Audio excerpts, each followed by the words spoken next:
Assalamualaikum warahmatullahi wabarakatuh. Nama saya Gulam Al-Qusi Purba. Di sini saya akan membahas seorang filsuf yang bernama Friedrich Wilhelm Nietzsche.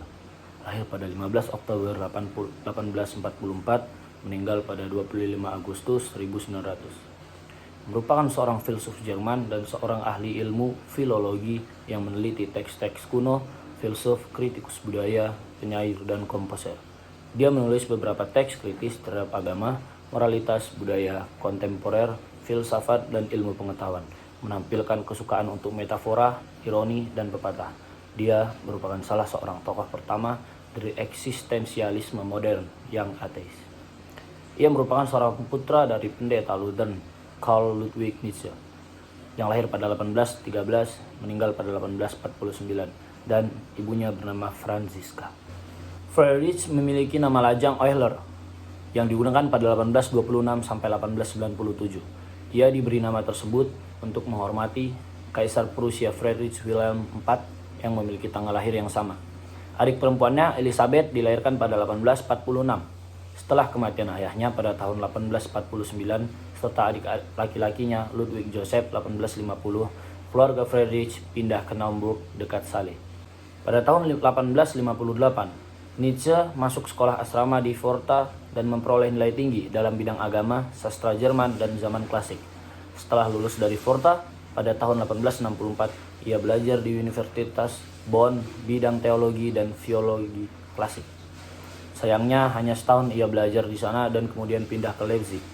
Tahun 1869 sampai 1879, ia dipanggil Universitas Basel untuk mengajar filologi, dan setelah itu ia terpaksa pensiun dengan alasan kesehatan.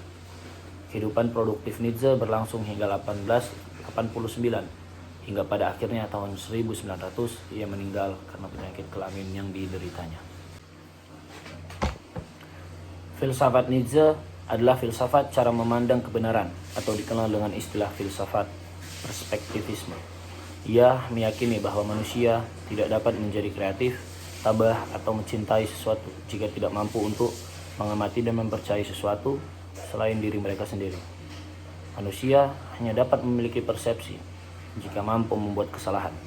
Ia memberikan perumpamaan bahwa sebuah bintang yang menari tidak akan dapat tercipta jika manusia tidak memiliki kekacauan di dalam dirinya sendiri.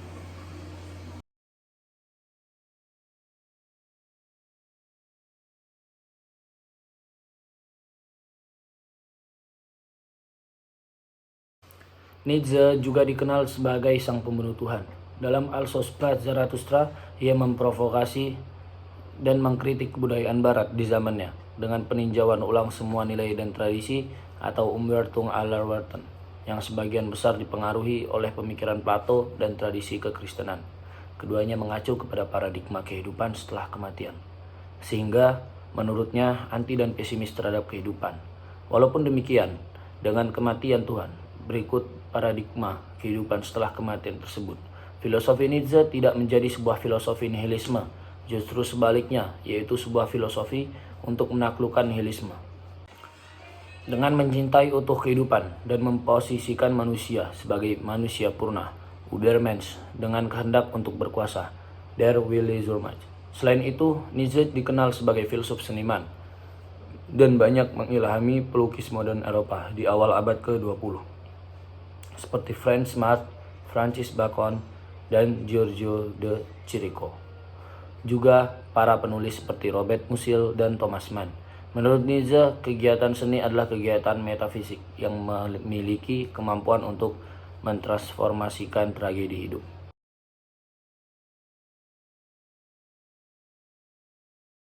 Dan untuk sebuah catatan, nihilisme di sini juga dipahami sebagai kedatangan kekal yang sama. Atau dalam terminologi Nietzsche, Die ewige Wiederkehr des Gleichen, yang merupakan siklus berulang-ulang dalam kehidupan tanpa makna. Berarti dibaliknya seperti datang dan perginya kegembiraan, duka harapan, kenikmatan, kesakitan, kekhilafan, dan seterusnya. Selain nihilisme, Nietzsche juga mengulas mengenai vitalitas dan anti-estabilis. Sekian dari saya. Assalamualaikum warahmatullahi wabarakatuh.